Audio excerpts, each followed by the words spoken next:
Hey everybody, Peter Zeihan coming to you from snowy Colorado, and today we're going to talk about some of the changes in the lithium market that are going on because of the Chileans. Now, the Chileans are one of the world's two largest producers, with Australia being the other one, and most of the lithium that Chile produces comes from basically brine. They dissolve a number of things that they mine in brine pools, and then it becomes more concentrated, and that concentrate is then shipped out. Well, the Chileans have now announced that they have plans in progress to nationalize the entire sector so that the state will have a majority share in every single holding. Now, in a lot of sectors, when countries, especially in Latin America, nationalize things, that's a code word for I'm just going to steal this all and strip it of parts and melt it down and make as much money as I can and leave nothing behind. That's not how the Chileans work. The Chileans are looking to take control of more of the production process. Now, they have done this before with the copper market about 50 years ago. Instead of having international companies come in and mine all the copper, they went in and they nationalized it and took it over and ran it themselves. Now, nationalization is not expropriation. Nationalization means you pay the people on the other side a decent price for what you're taking. Expropriation means you just take it and they get nothing. One of the problems that the Chileans had 50 years ago is they discovered when they successfully took it over and ran all the mining themselves, they were dealing with the exact same companies internationally who would then buy the ore and smelt it into metal and go on. So while yes, the Chileans did take control of their own mines and at least the base materials were still produced in Chile by national companies, they missed out on a lot of the important value add where the real money is. And the reason the Chileans are thinking of doing this with lithium now, it's not that they haven't learned, it's that they've seen someone else do something that might actually work better.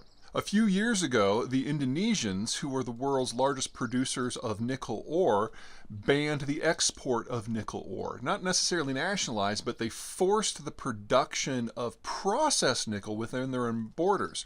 So they, instead of necessarily taking everything from themselves, they forced industrial plant to be built in Indonesia in order to supply international markets. Nickel, like with lithium, is a very important product in anything that is going to involve mass electrification and EVs and batteries and all that good stuff.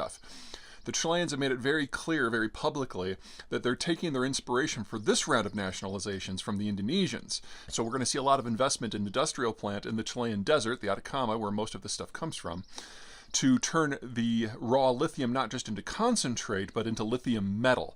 And who knows, down the line they may even get into battery production themselves, although that's a problem for another 5 years or 10 years from now.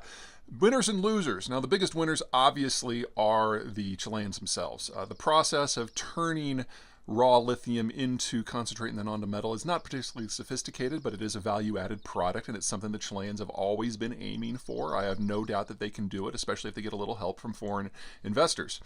The biggest losers are, at the top of the list, the Chinese. The Chinese have spent a huge amount of effort in the last decade or two in building massive processing capacity for copper and for lithium in China and then just importing the raw product, and Chile has arguably been the biggest loser from that.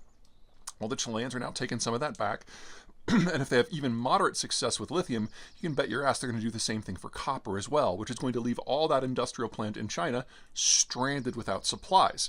Now, if you're like me and you think that China's going down, or if you're a more traditional economic nationalist and you just don't like the idea of trusting a genocidal dictatorship for your raw material supplies, this is actually a really good thing for most of the world, especially for the United States.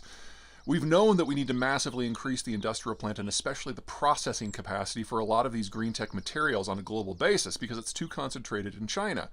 Well, the Chileans are kickstarting that process for lithium, and I have no doubt that in a year or three, they're probably going to do the same thing for copper. We need to see this happen in a lot more places. So is nationalization a naughty word? Yeah, maybe. But that doesn't mean that it can't benefit everyone except for the Chinese over the long run. All right, that's it for me.